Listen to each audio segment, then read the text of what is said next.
kailangan din nilang pagbayaran ang mga kasalanan nila.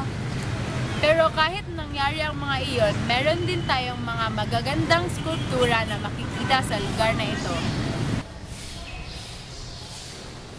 Sa likod ng simbahan, merong mga estatwa ng patron ng Cagayan de Oro na si San Agustin.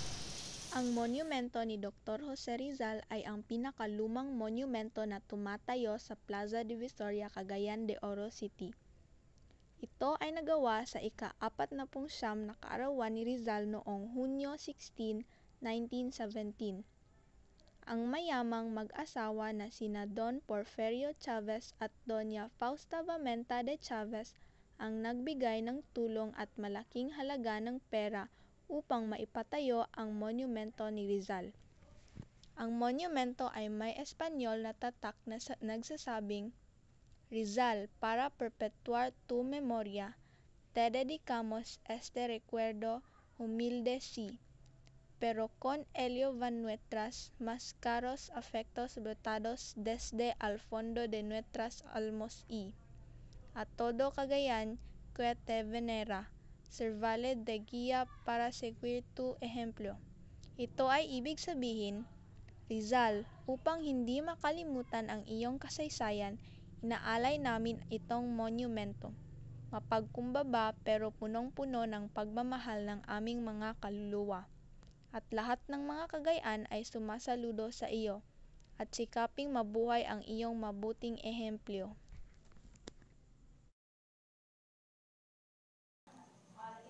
May 4 na monumento sa Divisoria at isa dito ay si Mayor Justiniano R. Borja. Siya ang pinakaunang mayor sa bagong syudad ng Cagayan de Oro at siya din ang kinukonsidera ang ama ng Cagayan.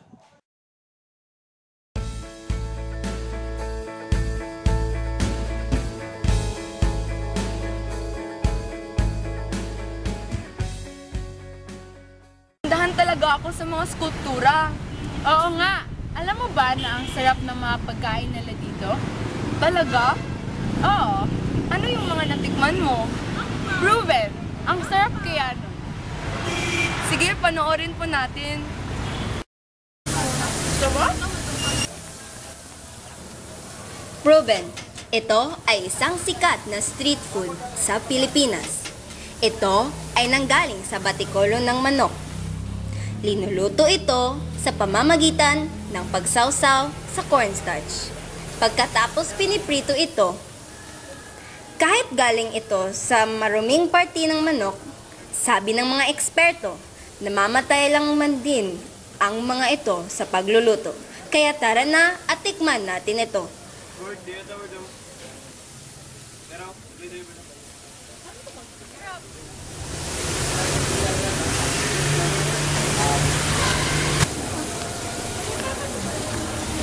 Kuya, unsa naghimo?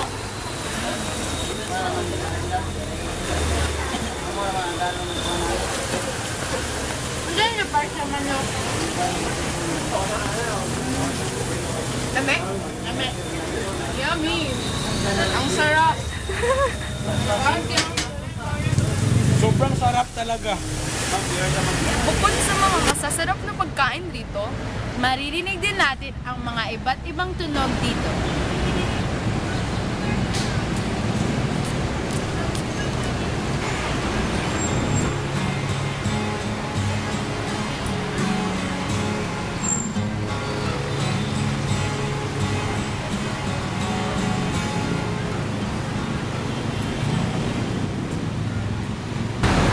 narinig niyo ba yun? Yan ang musika ng sundan. Dito kami sa Belamide at nagbebenta sila ng mga instrumento.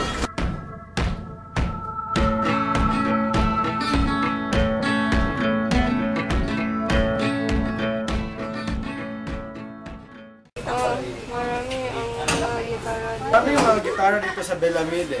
Tignan mo, may kulay pula, saka verde, at saka kulay asul. At hindi lang gitara ang binibenta dito, may piano pa, at saka yung violin. Tignan mo doon.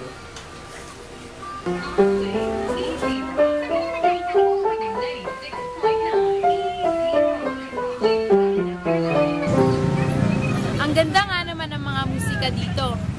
Bukod dyan, marami ang mga hanap buhay.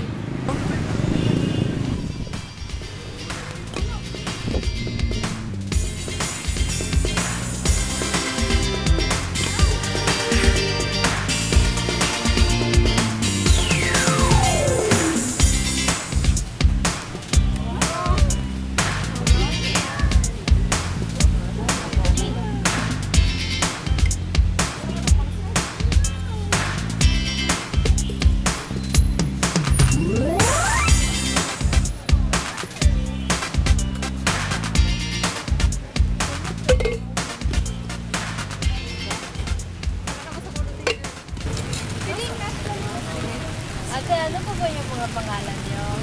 Ako ay si Rachel C. Nag-aaral sa Golden Heritage Polytechnic College. Ako ay isang Hotel and Restaurant Services 1. Ako naman si Romeline Calentes. Katulad din niya, ako po ay isang working student. Then, nag-aaral po ako sa Golden Heritage Polytechnic College. Ganon din sa kanya, tumukha rin ako ng Hotel Restaurant Services. Ate, ano po ba yung mga trabaho niyo? Kami ay isang working student. Nagtatrabaho. But ako, nandun ako sa auntie ko. Doon lang ako nakitira sa akin kasi siya ang nagpapara sa akin. Pero ako, nagtatrabaho sa kanilang bahay. Ako naglilinis. Ako naglalaba, naghugas ng pinggan, at kung ano-ano pa. Ako naman, isa rin ako katulong. Then ako, nagtatrabaho sa Dolby Subdivision Upper Carmen. Hindi ko sila kaano-ano, pero mabait sila sa akin din. Yung sahod ko doon, yun yung ginagamit ko sa mga bayarin ko sa paral. Nag-enjoy po ba kayo sa inyong mga trabaho? Oo, super. Kasi ang babait nila at maunawain at malang. Salamat po.